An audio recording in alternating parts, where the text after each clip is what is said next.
Ladies and gentlemen, welcome in from the Virgin Hotel. This is No Huddle Rodeo Round 2 in Las Vegas. It has come and gone. We are presented by Virgin Hotels, our home hotel for the National Finals Rodeo. We are also brought to you in part by Justin Boots and Runyon's Fine Furniture, as we have been all year long on No Huddle Rodeo. And today, we're just going chronologically through every single event that happened in round 2. We're going to start in the bareback riding, obviously, and we're going to start with Rocker Steiner. The last guy out delivers an 88-point ride on Bridwell's Silver Beaver. Weisi Shala, who's 4th place in round 1, 2nd in round 2. He's sitting there at 86 points, and everyone's kind of going, is 86 really going to win this round in the bareback riding tonight?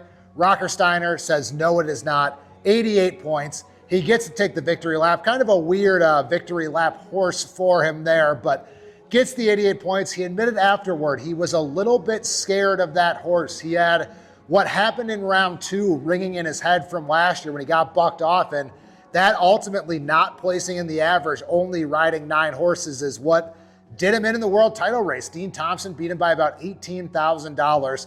Rocker, on his 9 horses that he covered last year, actually averaged 86.7 points. So if he would have ridden all 10 last year, you're looking at 867. He's the average champion. He would have run away with the world title if that was the case. So now, knowing that Rocker had that 82.25, what Tim O'Connell called a very mature ride in round 1, keep that in mind, because Rocker now sitting pretty high up in the average, and if he can ride all 10, that might be all it takes for him to win this world title, because now he has opened up a lead of $110,000. And sitting there at number 2 is Weisi Shala, who started the week at number 13 in the bareback riding. But like I mentioned, a 4th place finish, a 2nd place finish. He is now the number 2 cowboy in the world, but Rocker Steiner firmly in control right now with a $110,000 lead in the bareback riding. In the steer wrestling, Tucker Allen, big statement, 3.6 second run. Tyler Wagesback told us after round 1, he expected it to get a little faster. He expected multiple times in the 3s in round 2. We got just that with Tucker Allen and Ty Erickson. Ty Erickson, back-to-back 2nd place finishes, so he's working his way into the mix in the bulldogging, but credit to Tucker Allen for what he did, because myself included, when we talked about all of the steer wrestling heavy hitters, Will Loomis, Jesse Brown, and then it was the rise of Justin Schaefer and Rowdy Parrott, and then the veterans, Dakota Eldridge, Kyle Irwin, the reigning world champion, JD Struxness, the Rodeo Houston champion, the smallest guy in the field. Tucker Allen kind of got lost in all that. Well, he's 3.6, fastest run of the NFR so far, and he's number 2 in the world now, about $25,000 behind Will Loomis. Will Loomis bounced back tonight, and then coming in as well, Jesse Brown and Tyler Wagesback. Jesse Brown gets his first check to kind of keep pace with everybody. Wags back-to-back checks. He is number 3 in the world in the steer wrestling. But you look at that entire top 8 in the bulldogging, and they're all separated by about $60,000, $65,000, which this year, that's about what 3rd place pays in the average. So that's something to monitor, and something that could be crucial is Will Loomis with that no time in round 1, likely out of the average, or maybe only collecting a 7th, 8th place check at best. In the team roping, Jake Smith, Douglas Rich, they are the ones who win it. But I think the story is, again, these world title contenders, mainly Caleb Driggers and Junior Nogueira, Tyler Wade and Wesley Thorpe, they have combined to win the last 4 gold buckles in the team roping.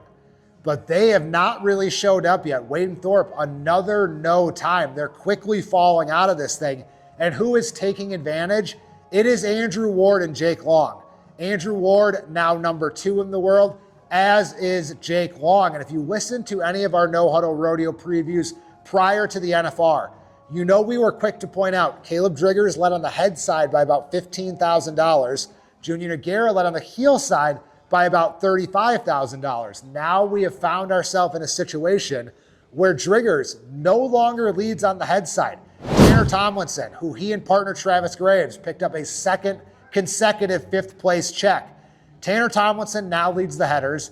Andrew Ward, number 2 on the head side. Caleb Driggers, number 3. They're separated by about $2,500. On the heel side, Junior Nogueira still leads, but he leads by about $100 or so, $200 over Jake Long. So getting really, really tight, but those split world champions now very much in play in the team roping, and we'll see, because Driggers and Nogueira can get right back into this. It is really still wide open in the team roping. And so unlike the bareback riding, more similar to the steer wrestling, it's impossible to predict. There is no one who is in any sort of driver's seat right now in the team roping.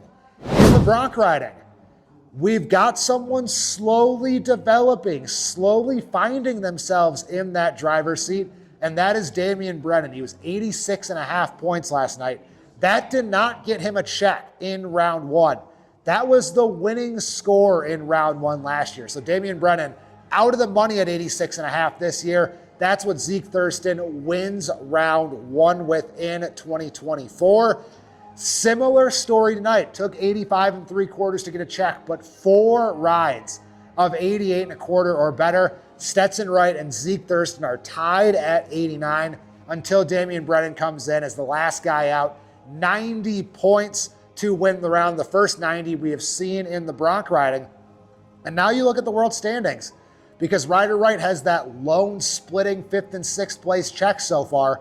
Damian Brennan already over $400,000, and he's opened up a lead that is a little bit more sizable than I think a lot of people would think. He leads by about $35,000 over Ryder Wright. Damian Brennan also emerging as the early average leader. Still way too early to factor that in. But remember, once we get to rounds 5, 6, 7, that's when we start looking at who your projected world champions are in addition to your actual world standings. So Damian Brennan, who was terrific all season, he was the best bronc rider for the entire summer run. He moved up from number 14 to number 3 throughout that summer run. He has started really fast, gets that first check now at the NFR, but again, 86.5 and 90. That is a lot to work with. That is a lot to build off. And again, we are talking about a guy in Damian Brennan who won more than any other bronc rider for the entire summer run. Speaking of statements being made, Shad Mayfield does it again. He is 6'8" in round 1. Things slowed way down, 7.8 seconds in round 2. He shares that title with Dylan Hancock, with Marty Yates, but Shad Mayfield has now totally flipped the script on Riley Webb. If you remember last year, Riley comes in 4th place. He's about $70,000 down to Shad Mayfield, and in 3 rounds he's even. In 4 rounds he's got the lead in the world standings. He never looks back. Riley does not get a check tonight. Shad again splits that round, so he's already over $65,000 for his NFR. He already leads the average. He's not an average roper. He says he's going for the go rounds, but that going for the go round strategy works a lot better when you are not chasing, as Shad Mayfield has found himself in a lot of situations. So he is not forcing it right now.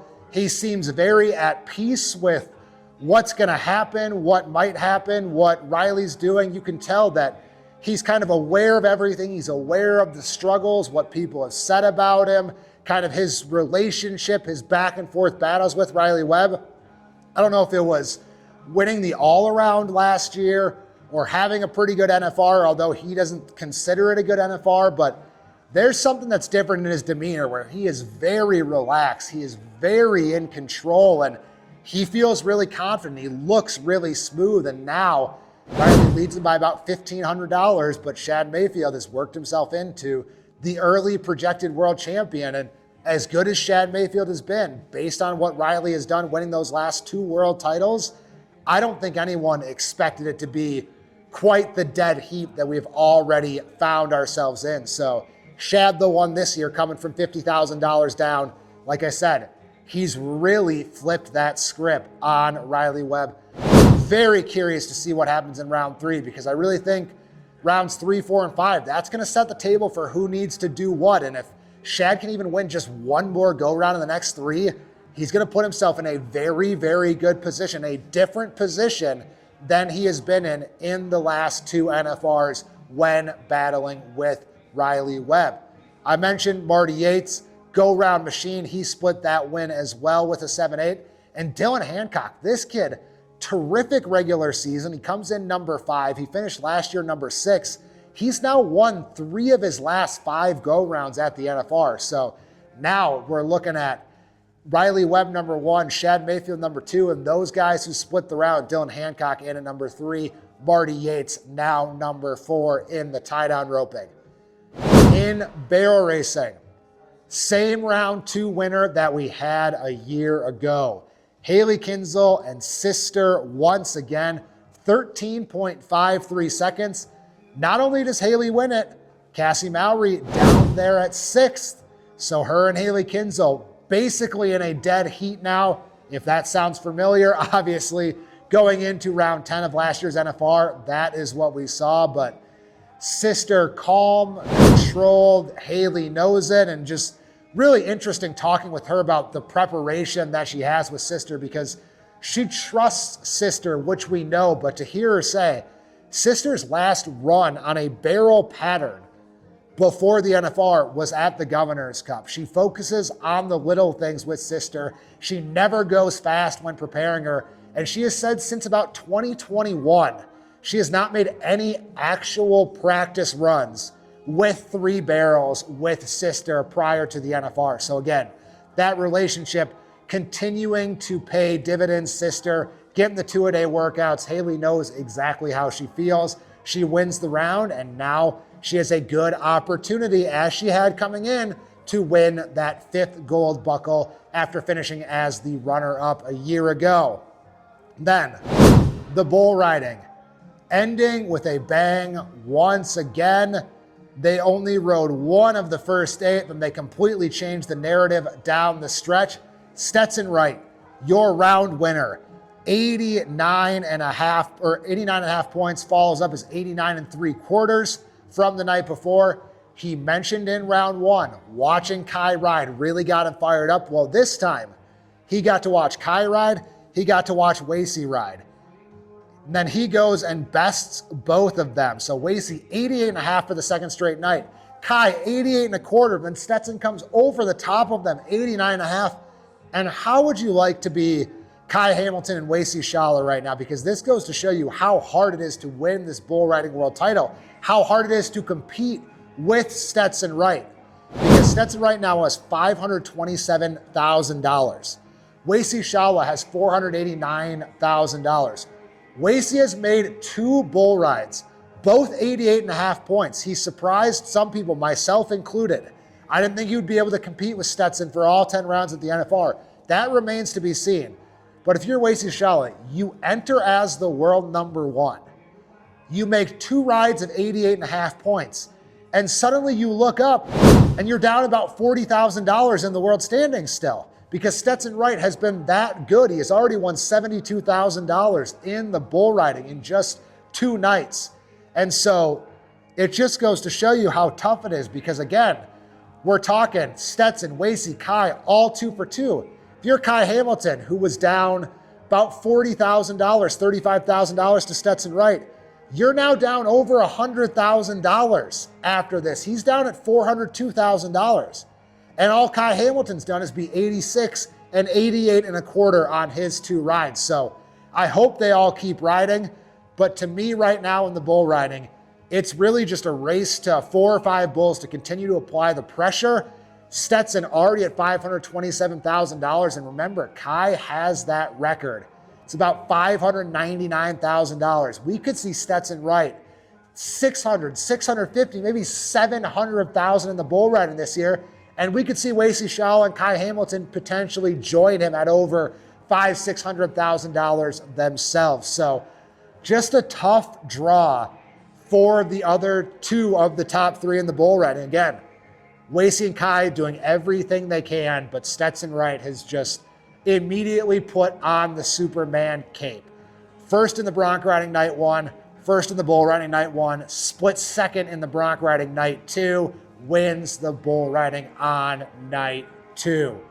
That is your NFR round 2 recap here on No Huddle Rodeo. Thank you to the Virgin Hotel for supplying us with this space, and thank you as always to Justin Boots and Runyon's Fine Furniture. If you like this video, share it, like it, subscribe, tell your friends about it, and we will see you tomorrow for round 3 of the National Finals Rodeo.